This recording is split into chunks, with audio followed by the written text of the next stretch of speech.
GIT playlist. So आज का topic is going to be very important because if not more, one question is definitely going to be asked in your final exam from this very topic. और क्योंकि hormones के जो functions हैं, इनके stimulus और functions they are very overlapping, तो ये कभी कभार बहुत कन्फ्यूजन हो जाती है कि किस ऑप्शन को सिलेक्ट करना है, क्योंकि अगर 2 से 3 हार्मोन्स ऐसे ऑप्शंस में आ जाते हैं जिनका फंक्शन एक जैसा है, तो obviously you will get confuse कि किसको क्लिक करना है. So I will try to simplify it ताकि एग्जाम में आपको ये प्रॉब्लम ना हो. तो सबसे पहले एक जनरल आइडिया लेते हैं, just go through this first. तो hormones, these are the substances which are released from the endocrine cells. So once the hormones are secreted, they move to the portal circulation and from portal circulation to the systemic circulation, और उसके बाद ही जाकर target cell पर act करते हैं. That is why we can say कि जो भी GIT के ऊपर न्यूरोनल इफेक्ट है इट इज़ फास्ट, और जो हार्मोनल इफेक्ट है ये पूरी बॉडी के लिए बात है वैसे कि hormonal response is always slow because it is has to travel a great distance in the blood to reach the target cells. तो इसी तरह की रिलेटेड टर्मिनोलॉजीज़ हैं. हार्मोन्स के साथ एक वर्ड यूज़ होता है पैराक्राइंस का. पैराक्राइंस भी एंडोक्राइन सेल से ही रिलीज़ होते हैं, बट ये डिफ्यूज़ करते हैं. अब डिफ्यूज़ का मतलब है ये इतना दूर तो जा नहीं सकते. तो डिफ्यूजन का मतलब ये है कि जब डिफ्यूज़ हो जाएगा तो ये नियर बाय सेल्स को इफेक्ट करेगा. तो पैराक्राइंस उन सब्सटेंसेस को बोलते हैं जो एक एंडोक्राइन सेल से निकलते हैं और डिफ्यूज़ करके नियर बाय सेल्स पे अपना इफेक्ट डालते हैं. इसके अलावा जो टर्मिनोलॉजी है ये है न्यूरोक्राइंस की. अब न्यूरोक्राइंस के लिए स्पेसिफिक खास बात क्या है कि ये न्यूरॉन्स से रिलीज़ होंगे, यानी कि नर्व सेल से. जैसे लेट्स सपोज वेगस नर्व से. सो वेगस नर्व के बाद जो उस पर जब एक्शन पोटेंशियल रीच करेगा, एक्शन पोटेंशियल के बाद जो रिलीज़ होने वाले सब्सटेंसेस हैं उन्हें हम न्यूरोक्राइंस बोलेंगे. एक और ऐसी टर्मिनोलॉजी जो हमें सुनने में मिलती है दैट इज़ ऑफ ऑटोक्राइंस. अब ऑटोक्राइंस क्या चीज़ होती है? अगर एक सेल एक सब्सटेंस रिलीज़ कर रहा है और वो अपने ही ऊपर एक्ट करके उस पर चेंजेस ला रहा है, then it is an autocrine. तो साथ साथ इसकी एग्जांपल्स देख लेते हैं. जितने भी कोसानाइड्स हैं जैसे प्रोस्टाग्लैंडिन्स, ये ऑटोक्राइंस हैं. न्यूरोक्राइंस की एग्जांपल में आपको VIP मिलेगा, GRP मिलेगा एंड इनकैफेलिन्स मिलेंगे. तो इनकी हम डिटेल आगे हम पढ़ने वाले हैं. पैराक्राइंस की अगर बात करें तो important paracrines are somatostatin and histamine. और अगर हार्मोन्स की बात करें, हार्मोन्स की बात करें तो सिर्फ 4 हार्मोन्स हैं GIT के. There are only 4 hormones in the GIT that are known as the official hormones of the GIT. इसके अलावा इन 4 के अलावा जितने भी हैं उनको कैंडिडेट हार्मोन्स बोला जाता है. तो अगर क्वेश्चन आता है इफ समवन आस्क के ऑफिशियल हार्मोन्स कितने हैं GIT के, so the answer should be 4. तो इनको न्यूमरेट भी कर लेते हैं. First up is gastrin, second is cholecystokinin, third is secretin and fourth is GIP. सबसे पहले हम जो डिटेल्स पढ़ने जा रहे हैं वो पैराक्राइंस और न्यूरोक्राइंस की हैं. रीज़न बीइंग कि उसके बाद हम हार्मोन्स पे आएंगे और ताकि यहाँ से हमें कुछ हार्मोन अंडरस्टैंड करने में हेल्प आउट हो सकें. सो पैराक्राइंस आपको पता चल गया कि साथ नेबरिंग सेल्स पे इन्होंने जाके इफेक्ट करना है. 2 इनकी एग्जांपल्स हैं इंपॉर्टेंट जो आपको पता होनी चाहिए, सोमैटोस्टैटिन और हिस्टामीन. सबसे पहले देख लेते हैं कि इसकी स्टिमुलस क्या है और ये इनहिबिट कौन करता है इसको. तो ये चीज़ आपने अभी याद कर लेनी है. स्टिमुलस है कि जब भी एसिड होगा ल्यूमन में, whenever there is an acid in the lumen, तो it will going to increase the levels of somatostatin. और जब भी वेगल स्टिमुलेशन जब भी होगी, so it is going to decrease the level of somatostatin. अब vagal stimulation से simply understand ये करें कि vagus nerve is a parasympathetic nerve, और GIT को काम करने के लिए पैरासिम्पैथेटिक सिस्टम का एक्टिवेट होना ज़रूरी है. तो जब भी वेगल नर्व की स्टिमुलेशन होगी तो GIT वुड वांट कि उसका काम चले, वो अपने फंक्शंस प्रॉपरली कर सके. सो वेगल नर्व इसको इनहिबिट करती है. क्यों इनहिबिट करती है? उसको फंक्शन से हमें अंडरस्टैंड करना पड़ेगा. सोमैटोस्टैटिन का फंक्शन है कि it's function is to inhibit all GIT hormones. तो जितने भी GIT हार्मोन्स हैं, and by GIT hormones I mean all the official and candidate hormone जितने भी इफेक्ट कर रहे हैं GIT को, उन सब को इसने इनहिबिट करना है. क्योंकि नाम से ही नज़र आ रहा है कि इट इज़ सोमैटोस्टैटिन, क्योंकि स्टैटिन का वर्ड राइज करता है स्टेसिस से. तो all the GIT hormones will get inhibited once somatostatin is released. So this is what you just need to understand about somatostatin. Histamine, generally histamine के बारे में जो हम पढ़ते हैं, it is secreted from the mast cells. तो I can change this और extend this sentence के mast cells of the GIT mucosa. तो जीआईटी मिकोजा के मास्ट सेल से हिस्टामीन रिलीज होती है और हिस्टामीन का काम ये है कि इसने एसिड की सिक्रीशन को इंक्रीज कर देना है। So basically it is going to potentiate the effect of gastrin and vagus nerve, क्योंकि वेगस नर्व भी चाहेगी कि जीआईटी काम करे। तो it is obvious of course increasing the effect of vagus nerve. और पोटेंशिएटिंग गैस्ट्रिन का मतलब है कि जब हम गैस्ट्रिन पढ़ेंगे तो हमें पता चलेगा कि गैस्ट्रिन का फंक्शन भी एसिड को इंक्रीज करना है। सो हिस्टामीन बेसिकली पोटेंशिएट करती है गैस्ट्रिन को and it also potentiates vagal stimulation. So क्योंकि ये, अगर सोमेटोस्टैटिन की एक बात और करें कि एसिड्स इन द ल्यूमन जो है ना वो सोमेटोस्टैटिन को इंक्रीज करता है। तो जब सोमेटोस्टैटिन इंक्रीज हो जाएगा तो eventually it will decrease gastrin levels, और डिक्रीज गैस्ट्रिन लेवल्स की वजह से अगेन इवेंचुअली आपका जो एसिड है ये भी कम हो जाएगा। So this is all, this is what you need to know about paracrines. अब आगे चलते हैं न्यूरोक्राइंस पे। अब न्यूरोक्राइंस पढ़ना बहुत इंपॉर्टेंट है क्योंकि इसमें से क्वेश्चंस आते हैं। सो सबसे पहले पढ़ते हैं वीआईपी को। तो वीआईपी है क्या? VIP is vasoactive intestinal peptide. अब वेजो एक्टिव इंटेस्टाइनल पेप्टाइड है और इसका जो स्ट्रक्चर है it is similar to secretin. Secretin is a GIT official hormone. इसका वीआईपी का जो स्ट्रक्चर है it is similar to secretin. इसका पहला प्राइमरी और मेन फंक्शन है relaxation of the GIT smooth muscle. Relaxation of GIT smooth muscle. और मैं स्पेसिफिकली इस सेंटेंस को एक्सटेंड कर रहा हूँ ताकि आपको एक ऑफ्टन रिपीटेड एमसीक्यू जो है ना वो तैयार हो जाए। तो relaxation of GIT smooth muscles और एक्सटेंशन इसकी ये है specially the lower oesophageal sphincter. So जब भी आइसोलेटेड लोअर इसोफेजियल स्फिंक्टर की रिलैक्सेशन की बात होगी then probably he is asking you to mark VIP in the MCQ. So second function is to increase the pancreatic bicarbonate secretion and at the same time decrease the gastric acid secretion. अब ये मैंने साथ में pair इसलिए किए हैं कि these two are actually functions of secretin। अब क्योंकि secretin और वीआईपी का स्ट्रक्चर एक जैसा है so there must be some common function. तो वीआईपी का वो कॉमन फंक्शन जो स्ट्रक्चरल सिमिलैरिटी की वजह से है वो है to increase in the pancreatic bicarbonate and decrease in the gastric acid. Another high yield function that is often asked in the exam is to increases the salivary gland secretion. So जब भी isolated salivary gland secretions के बारे में बात होगी then he is asking you to mark VIP. And fourth one that you need to remember on fingertips that it is going to decrease the contractions of the gallbladder.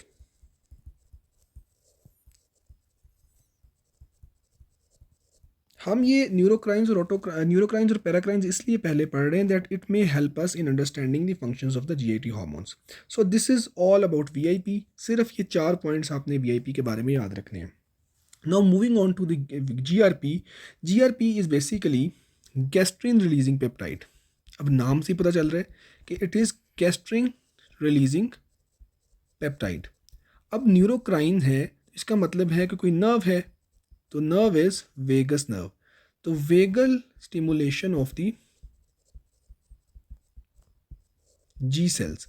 अब G sales वो sales हैं जो हम आगे पढ़ेंगे भी कि they are going to stimulate the release of the gastrin.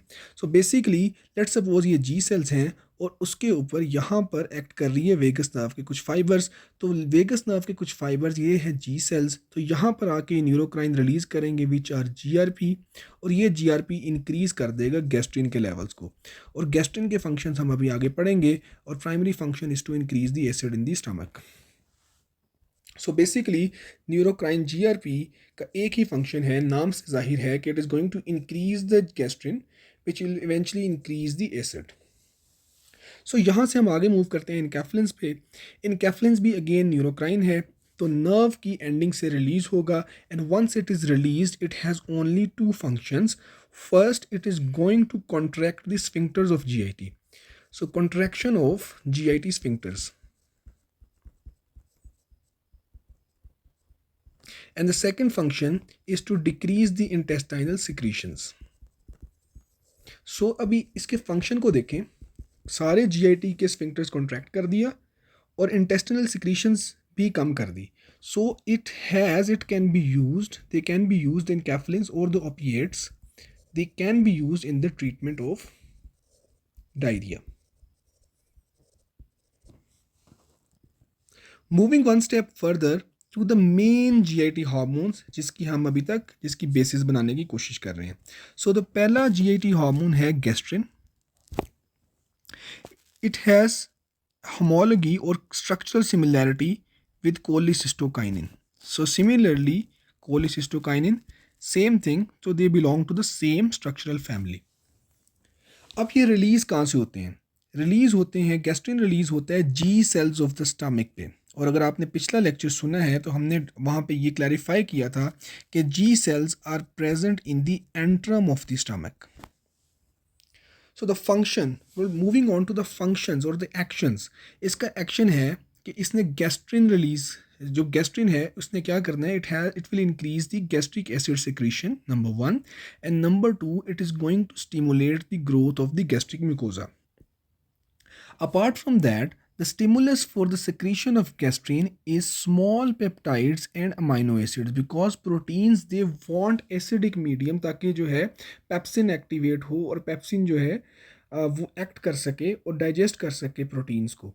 That is why it is the strongest or the most potent stimulus of gastrin release is small peptides and amino acids.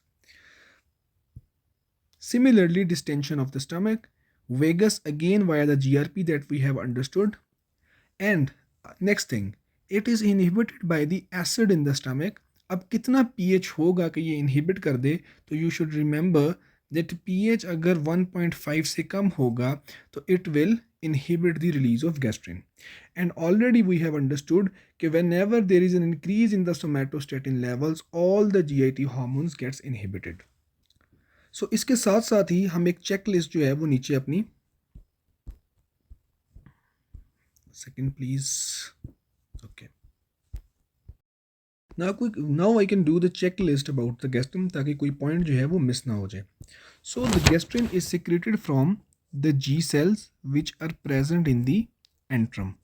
तो अगर बात की जाए तो दो तरह के gastrin हैं, one is a little gastrin and one is big gastrin. Little gastrin has 17 amino acids और बिग गैस्ट्रिन के हैं 34 अमाइनो एसिड सीक्वेंसेस. अब ये डबल तो हैं लिटिल गैस्ट्रिन से, but big gastrin is not a dimer of the little gastrin.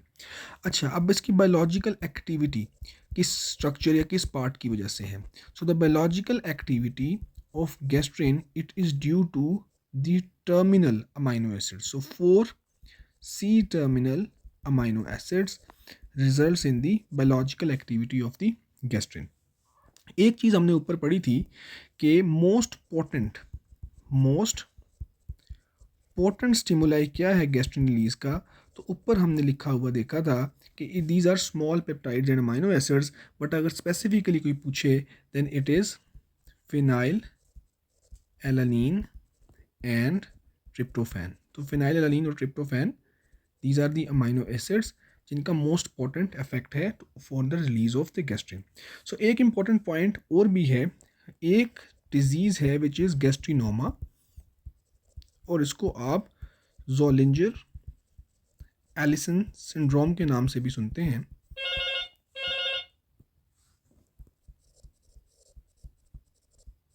It is actually unregulated release of gastrin. So gastrinoma is basically unregulated release of gastrin. तो बहुत ज़्यादा gastrin release होता है और eventually बहुत ज़्यादा acid stomach में होता है. तो ऐसे सिचुएशन में जो याद करने वाली बात है कि H2 receptor blockers they have no role in the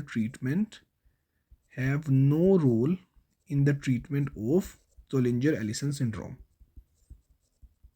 Last thing about gastrin, that gastrin increases the intestinal motility, but at the same time, it also increases the gastric motility. So just move to the next hormone, which is cholecystokinin. So cholecystokinin, same structural family as of that of gastrin, and it is secreted from the eye cells of duodenum and jejunum. So the stimulus for secretion is small peptides and amino acids and also fatty acids. तो small peptides ऊपर भी common थे, but small peptides are the common stimulus for the gastrin, potent stimulus for the gastrin, and fatty acid is the potent stimulus for cholecystokinin. Moving on to the functions of the cholecystokinin. First of all ये आपको याद होना चाहिए कि it is going to inhibit gastric emptying, inhibition of gastric emptying. तो जब भी खाना खाएंगे, if it is rich in fats, तो होगा ये कि कोलिसिस्टोकाइनिन विल गेट रिलीज्ड और कोलिसिस्टोकाइनिन गैस्ट्रिक एम्प्टिंग को इनहिबिट कर देगा और इसी की वजह से आफ्टर मील जो ब्लोटिंग होती है, it is due to cholecystokinin. So moving on to the functions जो फॉर्मली यहाँ पे लिखे हुए हैं. Number 1 is stimulates the contraction of the gall bladder.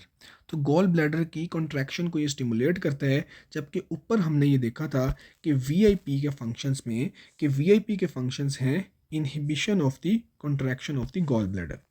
तो cholecystokinin is going to stimulate the contraction of the gallbladder and also the relaxation of the sphincter of Oddi.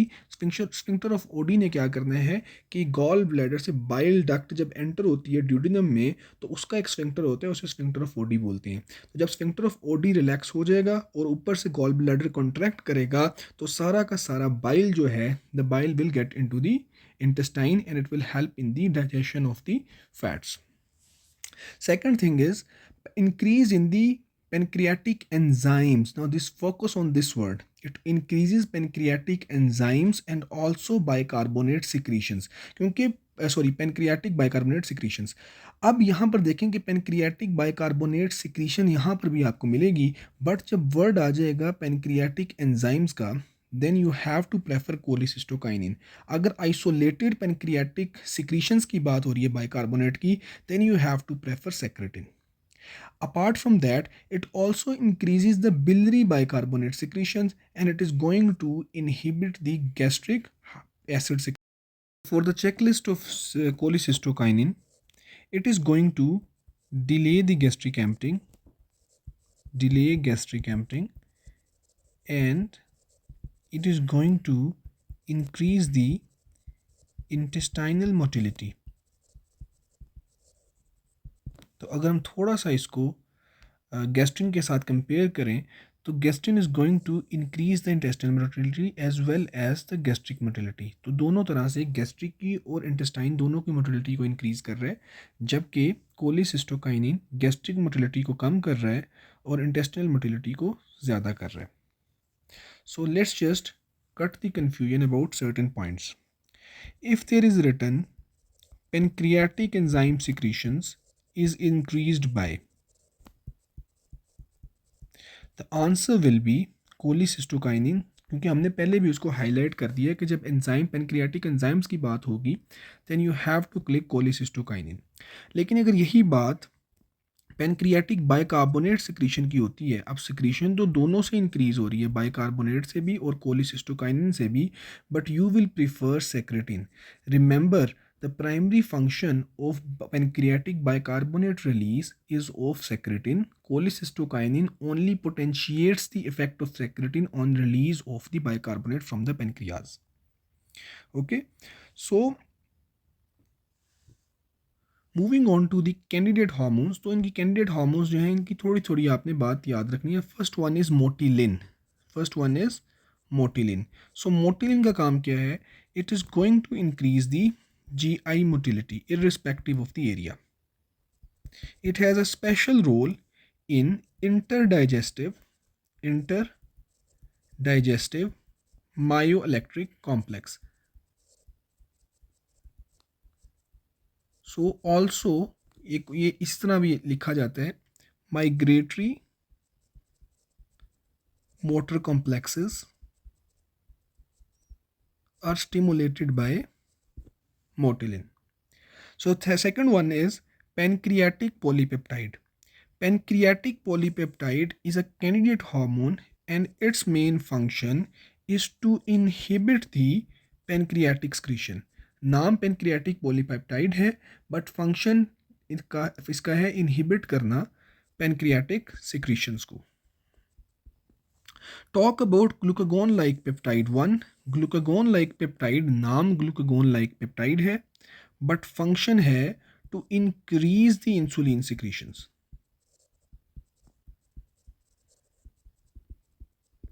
Another candidate hormone is leptin. Leptin का काम है to decrease the appetite. So just a mnemonic, leptin makes you lean. So the function of leptin is to decrease the appetite. What about ghrelin? Function of ghrelin is to increase the appetite. So ghrelin makes you grow.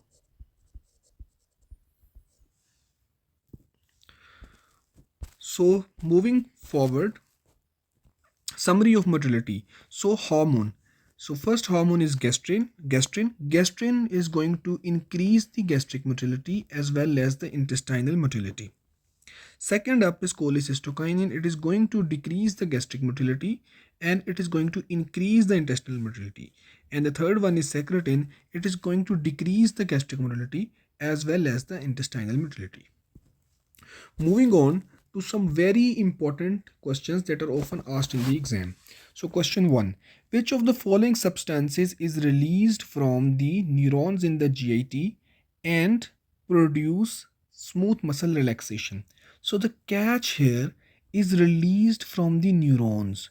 So released from the neurons है, इसका मतलब है we are talking about the neurocrines. So option 1 is secretin, which is not a neurocrine, gastrin not a neurocrine, cholecystokinin not a neurocrine. So ये तो वैसे ही आपने eliminate कर दिए. So release from the neurons in the GIT and produces smooth muscle relaxation. तो smooth muscle relaxation, remember we talked about VIP. और अगर हम बात करें gastric inhibitory peptide की, it has no role in the smooth muscle relaxation. So the answer is VIP.